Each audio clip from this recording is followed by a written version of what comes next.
Bismillahirrahmanirrahim. Assalamualaikum warahmatullahi wabarakatuh. Jumpa lagi kita di channel Sumber Dakwah Official. Balik lagi kita bersama Mr. Q. Ini ada yang terbaru dan pokoknya sangat menarik dan tak kalah seru. Langsung saja kita mulai videonya. Tanpa berlama-lama, bismillahirrahmanirrahim. Let's go. Jadi sebetulnya di MK ini 50 pemilu kecil. Oke, pemilu kecil. Kenapa nggak bilang gitu? Iya kan sebetulnya itu kan milih Anda pilih 02 atau 03. Oh iya, 59. Iya betul. Iya, luar biasa. Itu sebenarnya pemilu kecil saja. Jadi kalau kita bicara MK, itu Pemilu selera kecil. bos. Sama dengan masyarakat kita kebanyakan. Iya, Anda milih siapa? Jadi ini kita bukan bicara argumentasi Mahkamah Konstitusi. Luar biasa. Sebetulnya dukungan politik Anda itu kepada siapa? Paten juga analisa Bung Jadi, pada Iya. pemilu kecil. Oke lah. Jadi hakim kita ini pada hari ini ketika dia memutuskan, dia tidak sedang jadi hakim, dia sedang jadi voters. Luar biasa. Seolah-olah dia lagi di surat suara di bilik suara. Iya. Saya yakin tuh kalau ada mekanisme, ada cara membuka pilihan capres mereka Akan linear dengan tugas mereka di Mahkamah Konstitusi ini menerima atau menolak. Luar biasa itu. Iya, jadi kita itu nggak usah ngotot-ngotot amat juga. Ya. Karena apa? Karena ya ini kan selera. Ya, ujungnya itu ya. Iya, betul, walaupun prosesnya ini argumentasi hukum dan seterusnya, ujung-ujungnya ini selera, bos. Iya. Sama tadi orang Indonesia Timur, kenapa Anda suka dengan ikan laut? Ikan laut. Saya kenalnya ikan laut. Iya. Orang Kalimantan, kenapa Anda suka ikan sungai? Iya. Ya saya kenalnya ikan sungai kok. Iya. Apakah ikan sungai lebih baik ikan laut? Ya tidak. Luar biasa. Tidak. Jadi ini demokrasi. Iya. Ya, betul, Saya melihat demokrasi. MK ini adalah manifestasi dari sebuah arena demokrasi tadi itu. Yang saya bilang kemarin Anda kan, demokrasi. Tidak perlu merasa bahwa yang 3 itu udah paling benar. Iya. Yang 5 juga nggak usah merasa yang paling benar. Iya. Gitu. Ya walaupun setahu saya yang 5 nggak merasa paling benar ya. Enggak. Ya mungkin yang lain ada yang merasa paling benar. Ya. Karena seolah dia sejarah. Lo iya, kan seolah-olah kan ada yang mengesankan bahwa kalau yang menolak menerima itu dia jalan kebenaran kan gitu kan. Oh, iya, Kalau betul, menolak betul. itu jalan kegelapan. Iya, betul. Itu kan sikap merasa paling benar. Ya. Tergantung sudut Dari pandang mana masing-masing, benar? betul. Ini selera saja, bos. Kepentingan. Jadi saya selera saja, sederhana saja. Kita nggak usah terlalu jauh juga, bang. Ini selera saja. Selera saja ini. Jadi ya demokrasi atau pengambilan kebijakan publik memang idealnya didasarkan kepada variabel-variabel yang bersifat rasional, begitu kan? Tetapi at the end of the day, ya kalau kita capek juga berdebat dengan yang dalam tanda kutip rasional tadi, ya paling gampang bilang aja, ya itu selera saya, itu selera Anda. Ya betul, Ya, selera jadi antara masing-masing. pecel lele dengan pecel ayam. Iya. Gitu. Atau antara Iya. pecel lele dengan pecel sayur. Iya. Namanya sama-sama pecel, tapi barangnya sangat berbeda. Iya. Dulu bang, waktu saya belum kenal pecel lele di kampus saya di UI, saya pikir pecel lele itu, ya, waktu saya Kalimantan terus pindah ke Sumatera, saya pikir pecel lele itu adalah lele goreng dimakan dengan sayur pecel. Saya bilang nggak enak. Itu Gimana? sama dengan saya. Lele goreng sama sayur pecel. Aneh. Iya, aneh. Kuliah lah saya di Sama. kan Iya, gitu kan. iya. Nah, di situ ada warung pecel lele. Baru saya tahu yang namanya pecel lele sebetulnya lele pakai sambal. Begitu saya makan enak tenan. Sejak itu saya jadi penggemar pecel lele. Iya. Oh, rupanya namanya sama ya pecel lele. Iya. Tapi beda banget dengan pecel sayur.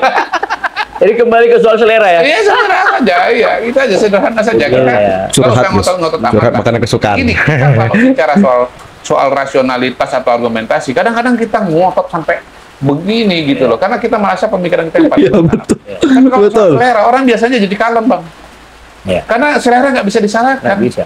Suka gudeg atau suka rendang itu nggak bisa disalahkan. Nggak bisa. Hobi ya kan. Kalau hobi kan. Itu waktu sebelumnya, saya kadang-kadang menggunakan analogi selera ini untuk menggambarkan pertarungan antara Pak Jokowi dengan Pak Prabowo. Oh. Ya, kan begini, kalau di survei itu, kalau survei saya ya setidaknya, kenapa orang milih, siapa yang milih Jokowi? Orang-orang yang mau presiden itu merakyat.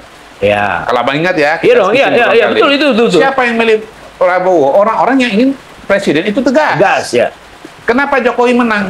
Karena 2014, 2019, yang mau presiden merakyat lebih banyak daripada yang mau presiden tegas. Nah, saya ilustrasikan dengan istilah begini. yang senang sama gudeg Pak Jokowi, Ya. ya lebih banyak daripada yang suka dengan rendang Ya, ya. Pak Prabowo gitu. Ya, ya, ya. Kebetulan kenapa saya pakai analogi ini karena gudeg itu kan Jogja, Ya, dan ya. Solo. sekitar Solo, Ya, dan ya. sekitar. Di basisnya Pak Jokowi kan. Ya, ya. Kenapa saya pakai analogi rendang? Karena Pak Prabowo menang telak Nah. di Sumatera Barat. Oh, ya, Gitu. ya, ya. Pedes. Ya, ya, ya. Tegas. Oh, tegas. Nah, galak kan gitu kan. Kalau Pak Jokowi lembut, manis. Ya, Nah, ya, itu ya, Bang. ya, Udah ya, gitu. Jadi kalau soal MK ini, Bang, ini selera saja kalau menurut saya. Nah, cara pandangan Anda ini pandangan yang sangat simple tapi sangat masuk Bermakna, terima ya, akal betul. sehat gitu loh, Iya. Pak. Ya Gampang kita nggak usah kan. kejauhan, Bang. Sementara orang-orang kan terbalik ngelihatnya. Balik lagi ke hobi. Ya itu Nasruddin Joha siapa itu namanya itu yang mencari jawaban itu jauh banget padahal Iya. jawabannya ada di dekat dia. Iya, makanya. Iya. Nah, suatu saat Nasruddin ditemukan berada di luar rumahnya sedang mencari-cari sesuatu. Tanya temannya nyari apa? Jarum jatuh, kan begitu kan? Loh, udah ketemu belum? Jatuhnya emang di mana nih? Di dalam. Loh, jatuhnya di dalam, kok nyarinya di luar? Di dalam gelap. Jadi terang. Aduh, Gimana mau ketemu? Iya, iya, iya.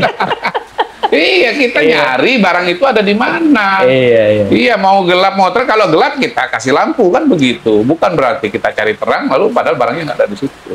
Gitulah. Kadang-kadang penjelasan-penjelasan paling benar itu adalah penjelasan-penjelasan yang paling sederhana Iya. dan paling dekat dengan kita. Iya, iya, iya, iya, iya. Ya, jadi ada prinsip namanya Occam Razor. Occam Razor itu ya itu di penjelasan paling benar dan adalah yang paling dekat dan paling sederhana. Soal tadi malam saya di salah satu talk show, gitu, ada yang mengatakan nggak masuk akal bansos itu tidak punya pengaruh. Kan begitu kan? Ya, balik lagi saya bilang, apakah masyarakat melihat bansos itu sama dengan dana perlindungan sosial atau perlinsos? Menurut saya beda. Ya. Kalau perlinsos seperti yang diberikan oleh negara, subsidi BBM, jaminan kesehatan, bantuan sosial, itu menurut saya di mata rakyat Tapi dianggap sebagai kewajiban negara. Tapi mereka Dan masih mereka Ya. nggak ada namanya rasa utang budi negara. Iya, iya. Ini uang rakyat kok. Saya nggak ada urusan. Ya, terima ya. kasih Ya, sama ya, negara. ya, ya. Nggak ada. Tapi kalau money politics, ya memang dikasih supaya Anda membeli Orang tertentu. supaya Anda kasih suara kepada orang tertentu Ya, ya. gitu. Jadi kenapa kemudian itu jadi nggak masuk di akal? Karena dia nggak nyampe penalarannya membedakan antara perlinsos dengan money politics. Ya, betul. Buat dia bansos itu disamakan dengan money politics. Itu kesalahan. Padahal ada makna lain dari bansos itu, yaitu perlindungan sosial, kewajiban negara. Ya, ya. Begitu berpikir kewajiban negara, ya wajar aja, nggak ada bedanya antara orang yang Betul. terima bansos nggak terima bansos. Ya. Risetnya Kompas, Ya. pemilih 01 Ya. yang terima bansos berapa persen? 15%. Ya.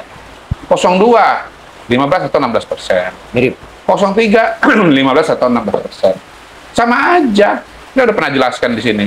Kalau pendukung 02 yang terima bansos itu 85%, baru kita mengatakan 02 itu menang karena gara-gara bansos. Kalau sama 50%, Iya. yang lain dong. Iya, gitu. iya, iya, iya. Apa faktor persepsi mengenai kepemimpinan? Iya. Gitu. Jadi kita tuh nggak boleh GR dengan pandangan dengan persepsi kita. Iya. Kita harus lihat datanya, angkanya seperti apa. Kalau ada datanya, ada angkanya dari risetnya, masa kita mau tolak? Ya. Kalau ditolak juga, mau gelarnya profesor doktor pun, saya bilang Anda anti sains, No. anti sains. Jadi orang-orang yang mengatakan bansos itu mutlak pasti ada pengaruhnya, sementara riset mengatakan tidak, itu anti sains itu. Iya.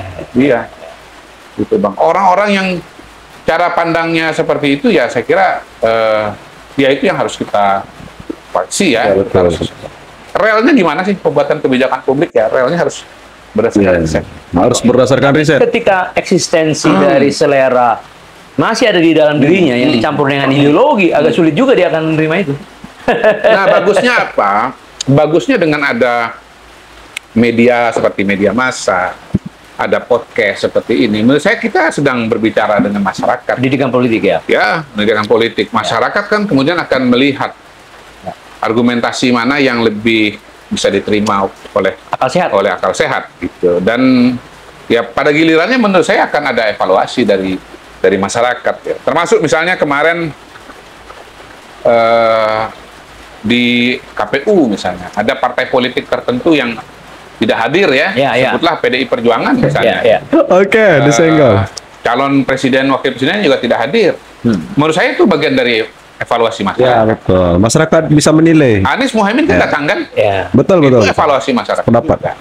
Saya kebetulan kemarin di salah satu talk show, otomatis hostnya ada 3 pada waktu itu, dan tamu yang lain.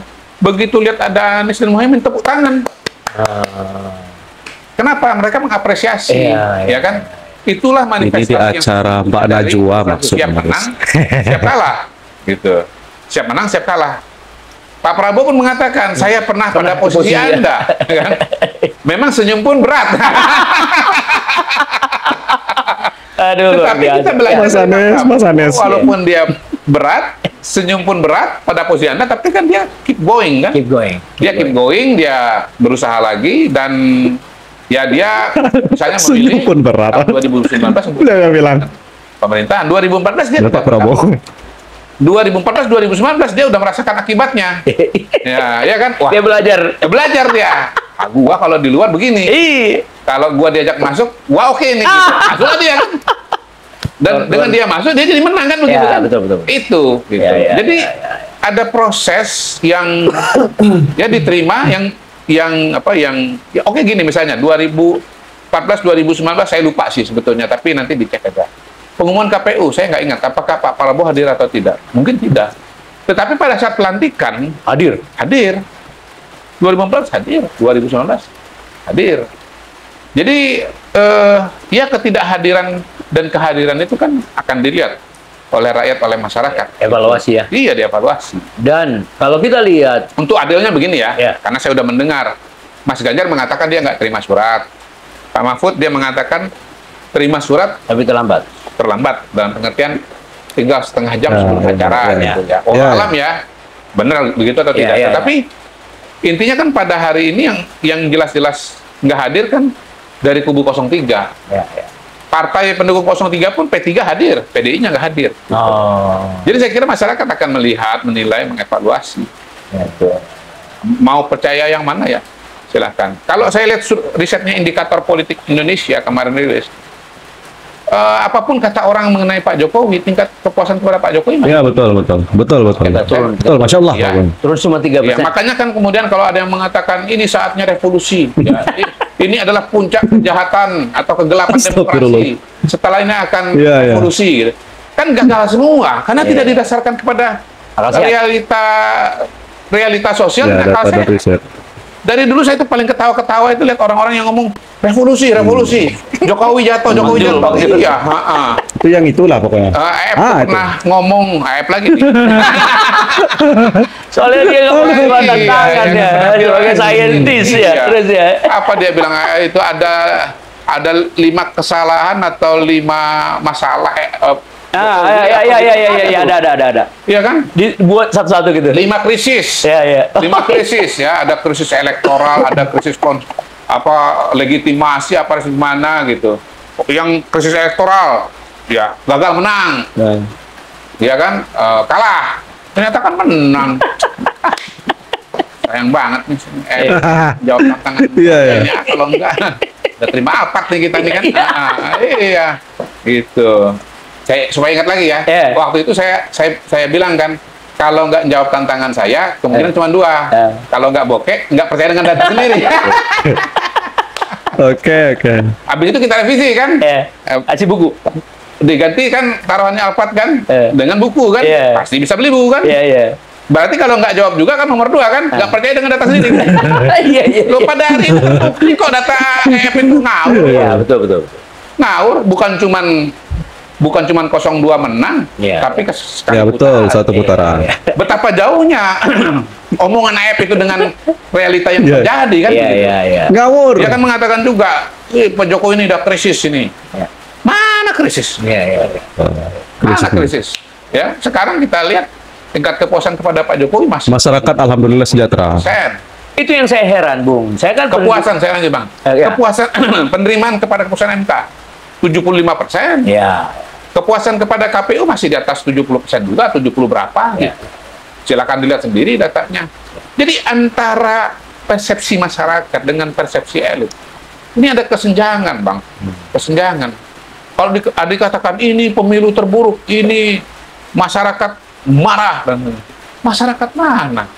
Semenjak quick count, semenjak penetapan hasil, semenjak ketetapan KPU, kita lihat kan masyarakat baik-baik saja. Betul.